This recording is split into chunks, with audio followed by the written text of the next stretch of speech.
सलमान, आपका बहुत शुक्रिया, थैंक यू सो मच, आपने वक्त दिया।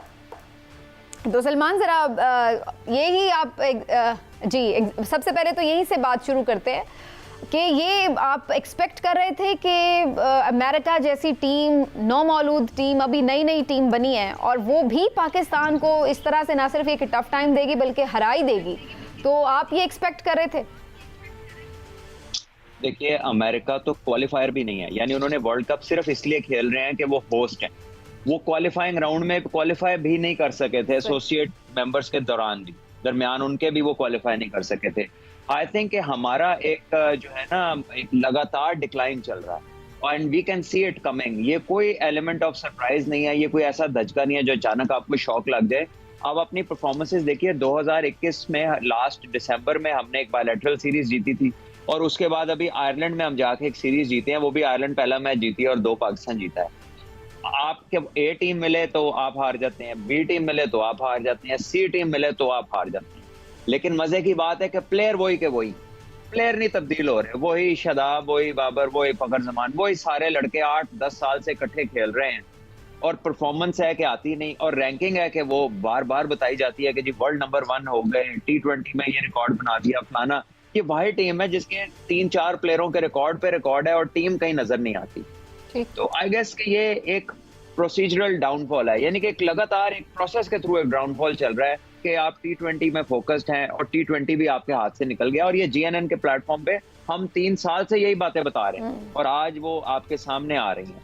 हो सकता है आपको 1-2 मैच जीत जाएं, कुछ अच्छा कर दें, बारिश हो जाए, कोई किसी का मैच खराब हो जाए, हो सकता है आप आगे आ जाएं। ऐसे ही पिछले वर्ल्ड कप में फाइनल में पहुंचे थे।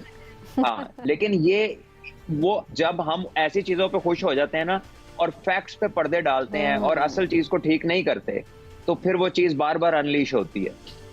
अच्छा भट्ट साहब, ये फरमाइएगा कि ये जो टीम हमारी मैच आ रही है, जिस तरह से आ रही है, तो जैसे आपने कहा कि अभी ये क्वालिफायर भी नहीं है अमेरिका, तो क्या ऐसा नहीं हो सकता कि अगर खुदा ना खास्ता पाकिस्तान को क्वालिफाइंग राउंड खेलना पड़ जाए तो इन हालात में तो लगता है ये भी क्वालिफाई नहीं कर सकेंगे, ये तो उस राउंड में ही हार जाएंगे। जी, ये बड़ा मुश्किल है क्वालिफाइंग राउंड, इससे टीमों का निकलना मुश्किल हो जाता है। वेस्ट इंडीज क्वालिफाइंग राउंड से आई है वर्ल्ड कप में पिछले में, श्रीलंका क्वालिफाइंग राउंड से आई है पिछले वर्ल्ड कप में। अल्लाह ना करे कि ऐसा हो, लेकिन हम अपना प्रोसेस ठीक नहीं कर रहे। हमारे 15 साल हो गए, हमारी टीम ए टीम ऑस्ट्रेलिया गई थी या साउथ अफ्रीका गई थी, 15 साल हो गए। दूसरी टीमें क्या करती हैं कि जब टेस्ट मैच या कोई सीरीज होती है साउथ अफ्रीका ऑस्ट्रेलिया में, उससे पहले उनकी ए टीम जाती है, वो पहले से जाके सारा कुछ असेस कर लेते हैं और फिर उसमें से लड़कों को वो पिक करते हैं। हमारा तो बैकअप ही कोई नहीं है, यानी 21 मैच है। अभी आपने बड़ा राइटली ये मेंशन तो कर दिया कि 3-4 साल से आप ये देख भी रहे थे और आप मेंशन भी कर रहे थे और बिल्कुल सही आपने बात की, हमारे भी प्रोग्राम में आपने इस पर नज़र भी डाली। लेकिन प्रॉब्लम्स कहाँ पर है? क्योंकि प्लेयर्स तो हमारे पास यही हैं, यही प्लेयर्स जैसे आपने कहा इनफरादी तौर पर कुछ के बड़े अच्छे रिकॉर्ड्स भी बन रहे होते हैं, परफॉर्म भी कर रहे होते हैं, लेकिन टीम कहीं नहीं एग्जिस्ट कर रही। तो प्रॉब्लम्स कहाँ हैं? देखिए, प्रॉब्लम्स आपके पाथवे में है, आपके ग्रास रूट्स में है। अगर मैं इस मैच की डायसेक्शन करूं तो बैटिंग यूएसए ने हमसे बेहतर की, बॉलिंग उन्होंने हमसे बेहतर की, उनकी फील्ड प्लेसिंग हमसे बेहतर थी, कप्तानी बेहतर थी, कैचिंग बेहतर थी और वो पैनिक नहीं लग रहे थे। पाकिस्तान की टीम में ऐसे लगता था हवाइयां उड़ी हुई। आपके कप्तान कभी किसी पे चीख रहे, कभी किसी पे चीख रहे हैं। आपके फील्डर हैं, वो स्लिप में इतना पीछे खड़े हैं जहां पे बॉल कैरी नहीं कर रहा। 2-3 हमने कैच छोड़े हैं कल। आप देखेंगे सुपर ओवर में फखर जमान सबसे ज्यादा छक्के मारने वाला पाकिस्तान का प्लेयर है, वो स्ट्राइकर पे नहीं आया, वो नॉन स्ट्राइकिंग एंड पे खड़ा हो गया और सामने तखारा आ गया। 3 बॉल वो खेल के आउट हुआ, 3 शादाब ने खेल लिए। तो आपका जो मेन स्ट्राइकर था, आपकी कितनी पुअर स्ट्रेटेजी है कि वो सामने ही नहीं आया। और आपका जो बेस्ट दुनिया का प्लेयर है, उसने अपने आप को सुपर ओवर में बैटिंग नहीं दी क्योंकि उसे पता है कि वो हिट नहीं मार सकता। तो आप ये सोच लें कि आपकी जो वर्ल्ड रैंकिंग्स है, ये कितना बड़ा ब्लफ है लोगों के साथ। लेकिन सलमान, ये तो वो चीजें जो ऑन ग्राउंड प्लेयर्स जो हैं वो कर रहे हैं, मिस्टेक्स भी कर रहे हैं, जो हमें नजर भी आ रही हैं, कॉन्फिडेंस की कमी है वगैरह वगैरह। आप समझते हैं कि जो टीम की मैनेजमेंट है उसका कोई किरदार है कि इस हद तक हमारे जो प्लेयर्स हैं वो साइकोलॉजिकली भी डिस्टर्ब हैं और एक स्ट्रेंथ में हमें नज़र नहीं आ रहे? क्योंकि मैं तो अभी उस दिन देख रही थी कि 5-6 तो कोचेज़ ही हैं मुख्तलिफ किस्म के जो टीम के साथ है। तो फिर ये इतनी बड़ी जो मैनेजमेंट और इतने कोचेज़ की जो पूरी जफर मौज रखी हुई है, उसका फ़ायदा क्या है? मीना, ये 15 लोग हैं टीम के साथ, 5-6 नहीं है, ये 15 हैं। और ऑस्ट्रेलिया के टूर पे ये 17 थे।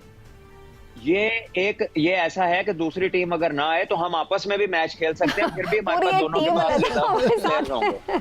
अच्छा भाई साहब, दिस इज सो अनफॉर्चुनेट जी, लेकिन तो फिर क्यों परफॉर्मेंस क्यों नहीं है? बात तो ये है ना, चले आपने 17 भी साथ रखे हुए हैं तो कुछ नजर भी तो आ रहा हो ना उसका इफेक्ट। देखिए, लोगों को अकोमोडेट किया हुआ है, कोई मेरिट पे थोड़ी है, कोई काम थोड़ी करते हैं। ये आप मुझे बता दीजिएगा कि इतने ज्यादा लोग किसी टीम के साथ होना तो उनकी रीजनिंग होती है। कोई स्लीप साइंटिस्ट होता है, कोई न्यूट्रिशनिस्ट होता है, कोई साइकोलॉजिस्ट होता है, कोई कुछ होता है। हम तो सिर्फ नाम टाइटल बदलते रहते हैं। किसी को हम हाई परफॉर्मेंस कोच बना दे, परफॉर्मेंस टीम की नहीं आ रही, हाई परफॉर्मेंस कोच है।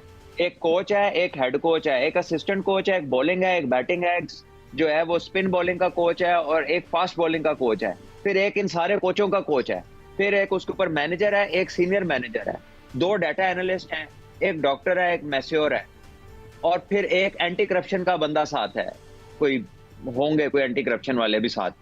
तो आप अंदाजा लगाइए कि इतना बड़ा कंटिजेंट है। फिर सोशल मीडिया वाले साथ है, फिर आपका मीडिया मैनेजर साथ है, और आपकी जो टीम है असल में उसमें क्रिकेट की स्किल्स, उसमें स्ट्रेटेजिक प्लानिंग कैसी होगी, मैच कैसे खेलेंगे, आपको नहीं मालूम। आप 200 करने गए उस पिच पे जिस पे 200 करना इस तरह से पॉसिबल ही नहीं था। इसकी अप्रोच 170 175 वाली थी, लेकिन आप पावर प्ले में गलत शॉटें मार के 3 विकेट गवा बैठे, उसके बाद आपका मोमेंटम ही नहीं बना। प्रेशर आ गया। अच्छा भट्ट साहब, ये फरमाइएगा, अभी आपने चीखने की बात की तो खबरें तो ये आ रही हैं कि बाद में कोच जो हैं वो बड़ा चीखे हैं पूरी टीम पे, और उसके अलावा जो कप्तान है वो भी नाराज़ आए नज़र आए, और उन्होंने भी बॉलर्स की खासी क्लास की। तो आप क्या समझते हैं कि इस क्लास से या इस चीखने से कोई रिजल्ट निकलेगा? क्योंकि अगला मैच तो इंडिया के साथ है, तो उसमें तो वैसे ही आप आधा मैच तो दबाव में हारे होते हैं पहले ही, और अब इस हार का और दबाव है। देखिए, इंडिया के साथ मैच है, नो डाउट कि वो प्रेशर गेम होती है, लेकिन वो जिस पिच पे होनी है ना, वो बड़ा अनइवन है, बड़ा अनसर्टन पिच है, उस पे लोगों को गेंद भी लगे हैं। तो वो एक ऐसा मैच है जो वाइड ओपन है पिच की वजह से। वो एक आर्टिफिशियल इन्होंने ड्रॉप इन लगाई है, और वो सारा ग्राउंड क्रिएट किया है, इन्होंने घास बिछाई है, स्टैंड भी कहीं से मंगवा के लगवाए हैं। यानी आईसीसी को भी 2.5 साल से पता था, लेकिन उन्होंने एक ऐसी ग्राउंड में मैच रखा है जो नई बनी है, जिसकी पिच ही ठीक नहीं है, और वहां पे वर्ल्ड कप का सबसे बड़ा मैच उन्होंने रख दिया है उसके फाइनेंशियल बेनिफिट्स देखते हुए। लेकिन अनफॉर्चुनेटली और फॉर्चुनेटली वो एक ऐसा पिच है जहां पे अनसर्टेनिटी है। एक भी स्पेल किसी का सही लग गया, किसी की लक काम कर गई, तो वो टीम ऊपर आ सकती है। लेकिन इससे पाकिस्तान के मसाइल इस मैच को जीतने से खत्म नहीं होंगे। पाकिस्तान को अपनी ग्रास रूट और पाथवे पे काम करना है, और आपके जो कोच हैं वो तो बेचारा अभी 3 मैच पहले तो टीम को ज्वाइन किया। मुझे तो डर है कि वो ब्लड प्रेशर का मरीज ना हो जाए जो हो रहा है ड्रेसिंग रूम के अंदर। तो सलमान, बहुत से लोग ये ख्याल करते हैं कि जब बार बार लीडरशिप बदलती है, पहले हमने देखा 2-1 सालों में ही कितने सारे आपके चेयरमैन पीसीबी बदल गए हैं, कभी ज़का अशरफ आ रहे हैं, कभी नजम सेठी आ रहे हैं, कभी मोहसिन नकवी साहब आ गए। तो ये आपको लगता है कि रैपिड चेंजेस जो हैं उसकी वजह से भी कोई एक बंदा हो जो अपनी कोई पॉलिसी या जो भी उसकी स्ट्रैटेजी है उसको इम्प्लीमेंट कर सके, उसके कुछ रिजल्ट्स हमें देखने का वक्त तो मिले उसे, लेकिन यहाँ पर इतनी चेंजेस आ जाते हैं तेजी से कि वो उससे पहले ही लग रहा है कि कोई सेटल ही नहीं हो पाता, और पहले ही सारे मसले मसाइल शुरू हो जाते हैं। डू यू थिंक कि रैपिड चेंजेस और नॉन क्रिकेटिंग चेयरमैन पीसीबी उसकी वजह से भी कोई फर्क पड़ता है? देखिए, नॉन क्रिकेटिंग से तो फर्क नहीं पड़ता, क्योंकि आपके सक्सेसफुल भी जो रहे चेयरमैन वो नॉन क्रिकेटिंग ही थे। बट द पॉइंट इज कि यस, टू मेनी चेंजेस जो है वो किसी को भी अनसर्टन कर देते हैं, अनसेटल कर देते हैं। और ये चेंजेस सिर्फ ये बजाते खुद नहीं तब्दील होते, ये पूरा 5-7 का एक हायरार्की साथ आती है, वो फिर आके पॉलिसीज में टिकरिंग करती है, वो किसी को भी सेटल नहीं होने देते। और अगर आप पीसीबी चले जाएं तो आपको नजर आएगा कि चेहरों पे लिखा हुआ है कि कुछ पता नहीं क्यों होना है। वो सब बंदा ऐसे लगते हैं कि एक वो बैठे हुए हैं इसमें कि पता नहीं क्या होना है। They are so careful, nobody is thinking about कि पाकिस्तान क्रिकेट किधर जा रही है, इसका विजन क्या होना चाहिए, इसका नेक्स्ट 5 इयर्स का प्लान क्या है।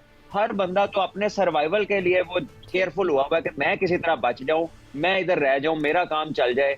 तो ऐसे में प्रोग्रेस तो नहीं होती, आप तो सिर्फ अपनी केयर टेकिंग करते रहो। बट साहब, आप साबिक क्रिकेटर भी हैं, पाकिस्तान के साबिक कप्तान भी हैं, तो आपने नहीं कभी सोचा कि आप जाके पीसीबी के चेयरमैन को, मोहसिन नकवी साहब को कोई तजवीज़ दें और उन्हें बताएं दिल से अपने कि जनाब बतौर क्रिकेटर मैं ये समझता हूं कि इस तरह से टीम को बेहतर हो सकती है? देखिए जी, मेरी उनसे मुलाकात हुई थी, हमारे इंस्टीट्यूट में वो एक टूर्नामेंट पे आए थे, तो मैंने उन्हें अपनी इंस्टीट्यूट की जो क्रिकेट का हमारा पाथवे बनाया हुआ है उस पर ब्रीफ किया था, और वो सारी दुनिया के सामने एक मॉडल लेके जाके देखें कि 2 साल में कितनी सक्सेस वहां से बच्चे कहाँ कहाँ खेले और क्या क्या उनकी परफॉर्मेंसेज है। बट द पॉइंट इज कि जो लोग उन्होंने अपने इर्द गिर्द इकट्ठे किए हुए वो उनसे कहीं बाहर निकलेंगे, उनके अलावा उनको कॉम्पिटेंस का पैमाना क्या है, कॉम्पिटेंस जज करने का। मुझे बताए कौन सा इश्तिहार दिया गया, कौन सा इंटरव्यू हुआ है, ठीक। किस बंदे के सर्टिफिकेट देखे हैं, किसकी क्वालिफिकेशन देखी है। वो होता ही है कि जिसका जो दिल करता है वो उसको जो मर्जी लगा देते हैं। नवाजने का अमल नजर आता है, बिल्कुल ठीक, वेरी राइट। और जब हम अपनी ये क्वालिफिकेशंस का कोई मसला ही नहीं है। आप देख लें आपके वाहिद हेड कोच हैं या डायरेक्टर, टीम डायरेक्टर आते हैं जिन्होंने कोचिंग के ना लेवल 1 किया होता है, ना 2 किया होता है, ना 3 किया होता है, कोई एक्सपीरियंस नहीं होता, वो आके टीम डायरेक्टर्स लग जाते हैं। ये सिर्फ पाकिस्तान में है, दुनिया में कहीं ऐसा नहीं होता। बिल्कुल सही। और जो ये पॉलिटिक्स हमारी क्रिकेट को भी इस वक्त जिस तरह से ख़राब कर रही है, नुकसान पहुंचा रही है, उसका हमें अंदाज़ा हो रहा है। लेकिन बहरहाल अभी चूँकि टूर्नामेंट कंटिन्यू, हम उम्मीद करें कि शायद पाकिस्तानी टीम वापस अपनी फॉर्म में आए।